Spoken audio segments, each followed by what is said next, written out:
Very good evening to all of you once again. I'm ever so thankful to have you join us for tonight's Bible study.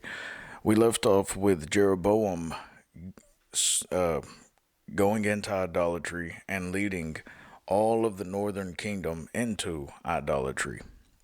Remember, Rehoboam is still the king of Judah. So evil is Jeroboam for his idolatrous beginnings that with every single evil king that comes after him, they're all pretty much referred to back as being like Jeroboam.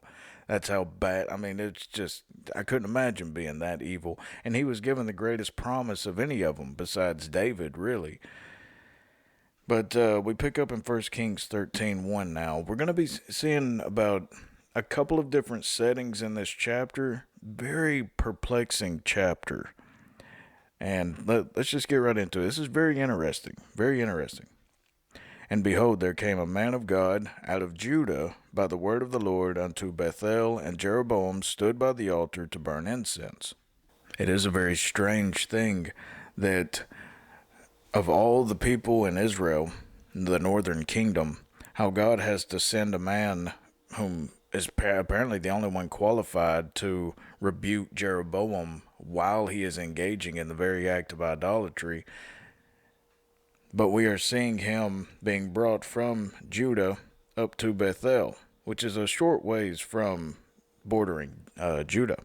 And the man of God cried against the altar and the word of the Lord, and said, O altar, altar, thus saith the Lord, Behold, a child shall be born unto the house of David, Josiah by name, and upon thee shall he offer the priest of the high places that burn incense upon thee, and men's bones shall be burnt upon thee. Now right there you just seen it, the very first prophecy and prophet who prophesies against a king of the northern kingdoms. This would be the beginning of many prophets to come. Most notable would be Elijah, Ahijah, Elisha, Hosea, men of this sort. They will come after, but this is the first. He's a nameless prophet. We don't know his name. But the prophecy that he just spoken to King Jeroboam was fulfilled 340 years later. 2 Kings 23. Moreover, the altar that was at Bethel, and the high place which Jeroboam the son of Nebat, who made Israel to sin, had made, both that altar and the high place he brake down, and burned the high place, and stamped it small to powder, and burned the grove. Talking about Josiah, the last actual good king of Judah. He's the one that does this. Now, King Jeroboam, he doesn't have a clue when this prophecy will come to pass. He has no clue. It could be in his lifetime. He doesn't know. So this would have been a very stress-filled prophecy for Jeroboam to hear, especially after these signs that God gives unto the king, and all the people witness it. And he gave a sign the same day, saying, This is the sign which the Lord hath spoken. Behold, the altar shall be rent, and the ashes that are upon it shall be poured out. And it came to pass, when King Jeroboam heard the saying of the man of God, which had cried against the altar in Bethel, that he put forth his hand from the altar, saying, Lay hold on him. And his hand, which he put forth against him, dried up, so that he could not pull it in again to himself. Notice at what point the Lord actually strikes the arm of Jeroboam. May have been a stroke, may have been something happened to him that would not allow his arm to be brought back in. It was stricken with something. We don't know. It was supernatural happening. But notice at what point it occurs. It's while he is trying to condemn this man of God. This is a spectacular display of what God promises, that he'll protect his people. Deuteronomy 32:35, very terrifying verses right here. To me, God, belongeth vengeance and recompense. Their foot shall slide in due time, for the day of their calamity is at hand, and the things that shall come upon them make haste. That's a terrifying image to even try to contemplate. I was thinking about this. It's like a train coming at you, and you being nailed down and tied down, and you're restricted. You cannot move from the track. Makes haste. The psalmist says in Psalm 73, "Surely thou didst set them in slippery places. Thou castest them down into destruction." Speaking of the enemies of the Lord, how are they brought into desolation? As in a moment, they are utterly consumed with terrors. All these people that mock God and laugh at God. I heard it said once from another preacher, I can't remember exactly who it was, but they said, "You can laugh at God now, but there'll come a moment when you will never laugh again." Utterly consumed with terrors. So not only is the king's arm now stricken and something's happened to him while he tried to condemn this man of God, but the altar also was rent, and the ashes poured out from the altar according to the sign which the man of God had given by the word of the Lord. This would have been a very bizarre event. I got to thinking about this, and imagine this. You're in the midst of performing some kind of evil deed. You're in the middle of doing it. And all of a sudden, someone comes up, a Christian, and you can be a Christian and this actually happened to you. I believe that. But a fellow Christian, let's say, comes up to you, rebukes you right in front of all the people that you're with. Then suddenly, an immediate ailment strikes your body. Right after the rebuke, an ailment strikes you, followed by the destruction of the very instrument in which you are using to displease God. This would have been very eye-opening. And we see Jeroboam is very caught off guard by all of this. And the king answered and said unto the man of God, "Entreat now the face of the Lord thy God, and pray for me, that my hand may be restored me again." And the man of God besought the Lord, and the king's hand was restored him again, and became as it was before. Why didn't Jeroboam turn around to his little idol in the back of him? This is just like the non-believing world. They mock God the entire time. Then when all of a sudden, it was said the other day unto me by a friend at work. He said to me, we were talking about these California wildfires, and man, it just looks so terrible. I've mentioned them in previous studies, but we were talking about how California is seemingly burning to the ground. Now, my coworker, he's an atheist.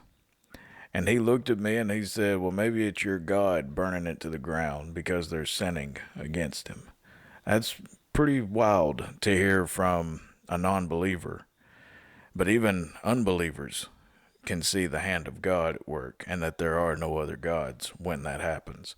So now the king's arm is healed. The man of God mercifully prayed for his arm. And now we read, "The king said unto the man of God, Come home with me, and refresh thyself, and I will give thee a reward." You can kind of see a little bit of how devastated that this event had impacted Jeroboam. The reason why I'm saying that is because notice just how grateful that he is. He's so grateful. He says, "Come home with me and refresh thyself, and I will give thee a reward." He says, "I'll even pay you for this." I remember in school, and this has also happened outside of school, but I remember whenever there was a man that I know, he was choking on food. I mean, choking very badly. And I mean, I witnessed this with my own eyes. We helped him, and the food came up. Once that the food came up, you have never seen a more grateful human being in your entire life. He was being tortured. No doubt what happened to Jeroboam's arm was like torment to him. Now, this was just his arm. Imagine What happens to them when they are utterly consumed with terrors in hell? Jesus says, better for you to cut your own eye out and cut your arm off than to go to hell. It's the most stern warning. You can't warn people enough than the Bible does about hell. And yet they just callous, they don't care. And the man of God said unto the king, If thou wilt give me half thine house, I will not go in with thee, neither will I eat bread nor drink water in this place. For so was it charged me by the word of the Lord, saying, Eat no bread, nor drink water, nor turn in again by the same way that thou camest. So the Lord had told him along this journey, or sometime before, not to eat bread while in Israel. Don't eat bread, don't drink any water, and don't come back the same way that you came into Bethel. So he went another way, and returned not by the way that he came to Bethel. Now there dwelt an old prophet in Bethel, and his sons came and told him all the works that the man of God had done that day in Bethel. The words which he had spoken unto the king, them they told also to their father.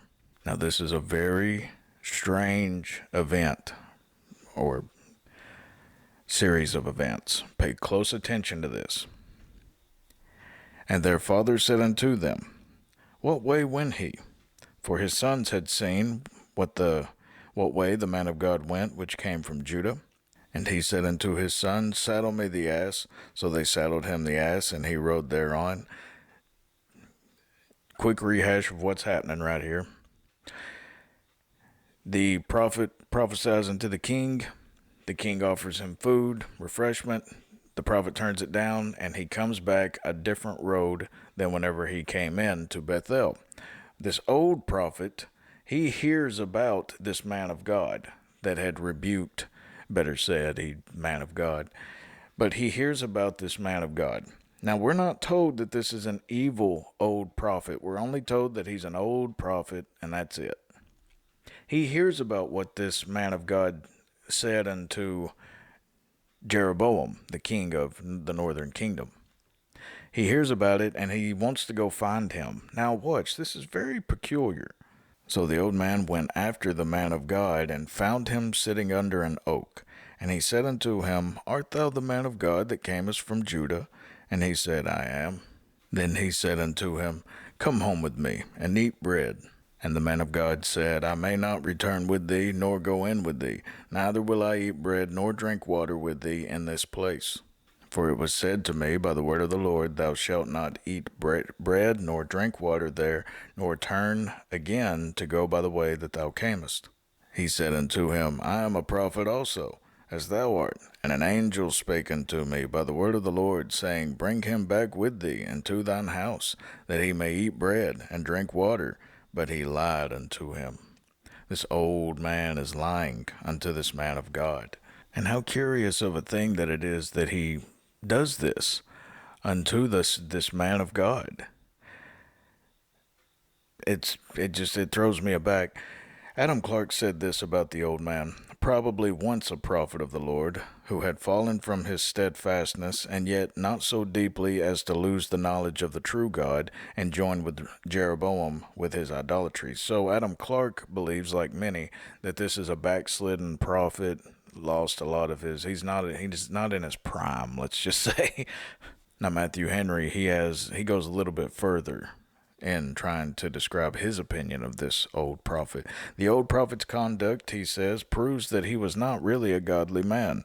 When the change took place under Jeroboam, he preferred his ease and interest to his religion, talking about how the old prophet didn't go to Judah, but stayed in the idolatrous northern kingdom. He took a very bad method to bring the good prophet back. It was all a lie. Pay attention to this, believers are most in danger of being drawn from their duty by plausible pretenses of holiness. There is a great lesson for us Christians to learn in this, how whenever God says something in his word, and then another Christian comes up and says something contrary to what God says, plainly written in the KJV, and if they say anything contrary, Paul the Apostle had a stern warning for this. But though we or an angel from heaven, catch that, But though we or an angel from heaven preach any other gospel unto you than that which we have preached unto you, let him be accursed. Paul says, even if all the angels of heaven come down unto you and they tell you something different than what you read in the Bible, let them be accursed. Michael, Gabriel, any of them. It does not matter who it is. If they say anything different from what God commands of us, let them be accursed. And what does this old prophet say to the man of God? He says, I'm a prophet as thee also, and an angel spake unto me by the word of the Lord. So he's claiming that an angel told him to do this. Don't worry about what God told you. An angel told me this. It's just like whenever a Christian will come up to you and say something to the effect of, and I've had them do this to me, let me tell you what God told me about you today. Beware of people like that. Maybe they're harmless and they think that they really are hearing from God because they have a thought, and suddenly that is apparently overriding everything in Scripture because God never speaks through thoughts. But anyway, beware of people like that. They're going after they're speaking presumptuously. They're called false prophets, as a matter of fact. The book of Deuteronomy says that they speak presumptuously. They presume or assume that this thought that they had is from God, which turns them into false prophets. They're no different from psychics or fortune tellers at that point, because they're discerned. I'm not saying that they're not saved. I'm just saying that they're highly misguided into a new age type of foolishness. So he went back with him. What a strange thing. This man of God believed this old prophet, and he goes back with him, and did eat bread in his house and drank water. And it came to pass, as they sat at the table, that the word of the Lord came unto the prophet that brought him back. So the old man, not the man of God from the beginning, but this old man receives an actual word from the Lord, and he tells him this. And he cried unto the man of God that came from Judah, saying, Thus saith the Lord, Forasmuch as thou hast disobeyed the mouth of the Lord, and hast not kept the commandment which the Lord thy God commanded thee, but camest back and hast eaten bread and drunk water in the place of thee which the Lord did say to thee, Eat no bread and drink no water, thy carcass shall not come unto the sepulchre of thy fathers. It was seen as a curse if a man died and wasn't properly buried, especially if he wasn't buried with his people in his own land. At the very least, it was a very dishonorable way to be buried. And it came to pass, after he had eaten bread and after he had drunk, that he saddled for him the ass, to wit, for the prophet whom he had brought back. So this old prophet brings him back. He eats, disobeys the Lord, and while they're eating, this actual word from God comes upon the old prophet, and he says, Since you disobeyed him, now you will not leave Israel. You will be buried here, and you will die here. He doesn't tell him how he's going to die. I'm going to give my opinion right now on what I think that this prophet was, this old prophet. As you've seen with Clark, he believed that he was a backslidden prophet. Matthew Henry believed him to be not a godly man at all. Well, you have to look at other instances in Scripture to kind of compare what he's doing. What is he doing? God allowed this old prophet to, in my honest opinion, and I think it's obvious, to test this man of God. This happened with Jesus in the 40 years in the wilderness, or the 40 days in the wilderness. Jesus was 40 days long into a fast, far longer than this man of God had been into his fast. And the Lord himself, God allows Satan to come up and to tempt him with bread, to tempt Jesus with bread. Jesus passed the test, but I believe it was a test. Though the prophet was lying, which was a sin, I believe that God was using him to test this prophet. And when he was gone, the man of God, a lion met him by the way, and slew him, and his carcass was cast in the way, and the ass stood by it, the lion also stood by the carcass. So a lion kills this man of God. And behold, men passed by and saw the carcass cast in the way, and the lion standing by the carcass, and they came and told it in the city where the old prophet dwelt. It is a very strange thing that this man of God, whom he was the beginning prophet of all of these that would come after him to rebuke these idolatrous kings of the northern kingdom of Israel. He's the first of them. Great courage this man had to have had. A certain death sentence, what he was doing, if God hadn't protected him.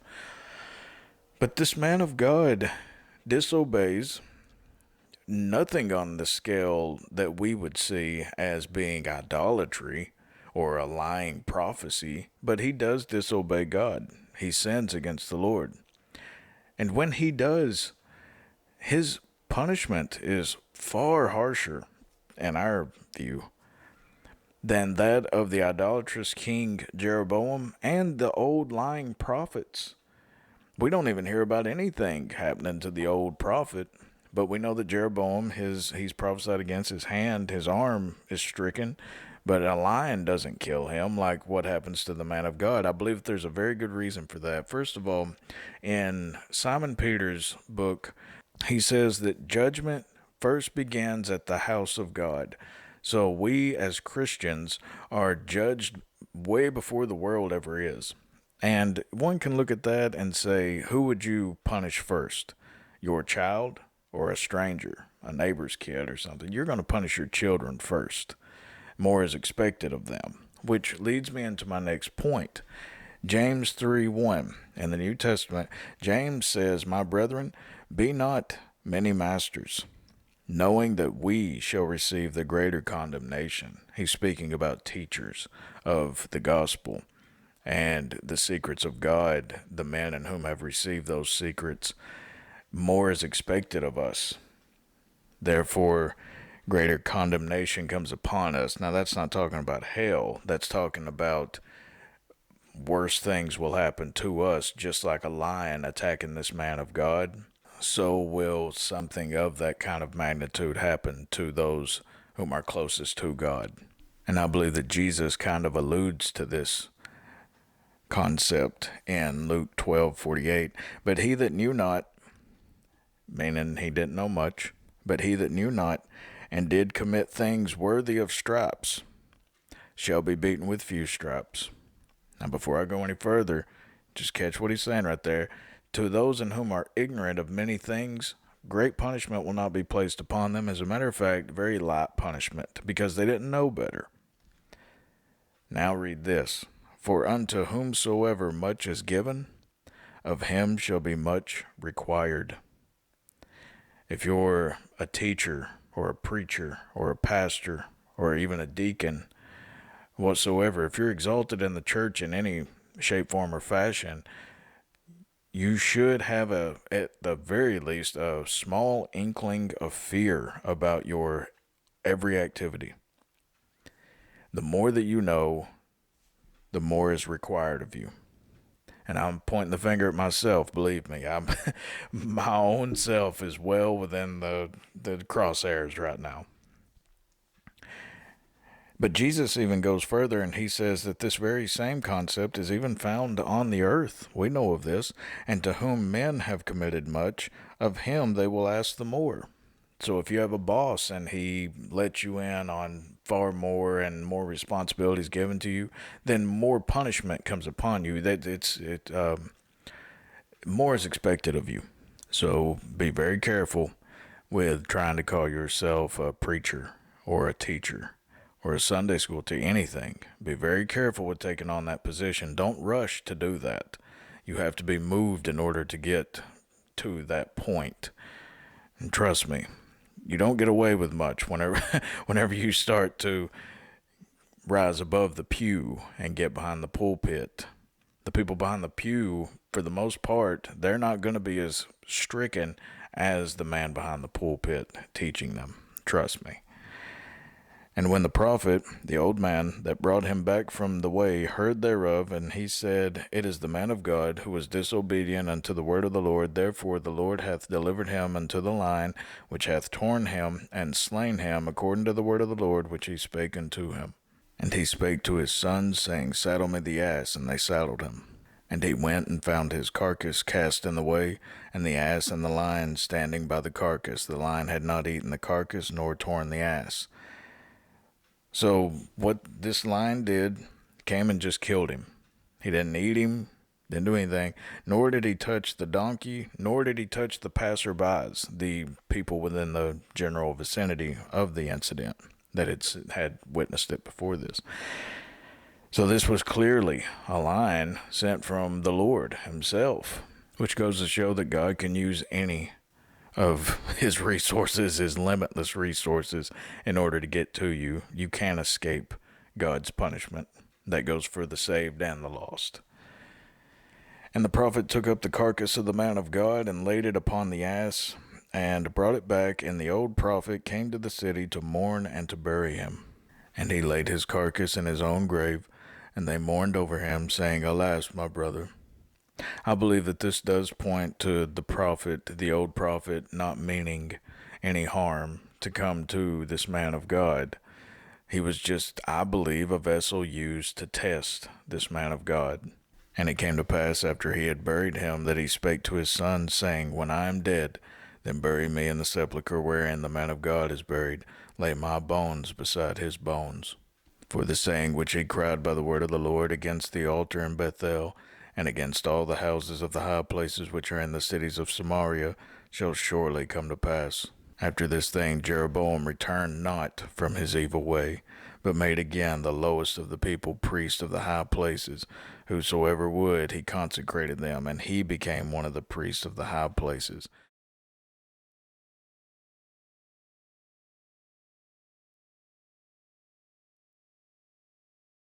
He is going so deep into sin, it is unbelievable. Even Solomon didn't go that route, because this lays it out plainly.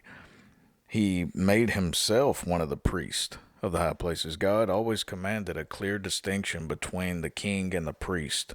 Very different roles. Stay within your lane. But Jeroboam, he's throwing all that out the window. This so reminds me of worldly men. They don't care. No matter what happens to them, they straighten up for just a little while and then go right back to their old ways. You'll see a lot of this in jail. I've went to jail, and I've had a lot of buddies come out of jail, and they're so cleaned up, and they're carrying around a Bible. I remember whenever I got out of jail, many, many years ago, back in 2005, whenever I got out of jail, I went and I flushed all my dope. I didn't want anything to do with drugs anymore. I wanted to live the straight path. I just did not want to go back to jail.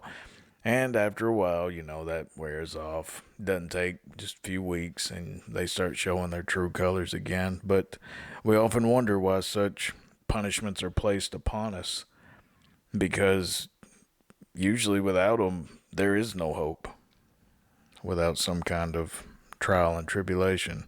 But right here we see Jeroboam, who hasn't learned a single thing from what had just transpired with him. An obvious sign that the Lord is very displeased with his actions. He goes right back into what he was doing, even worse. He gets worse. And in this next chapter, we'll read about how God really starts to deal with him, which is very typical of God's way. He'll give you a little bit of trial, and then if you don't want to listen, he'll whoop you some more. But we'll come to that, Lord willing, tomorrow. God, a peace be with you. Amen.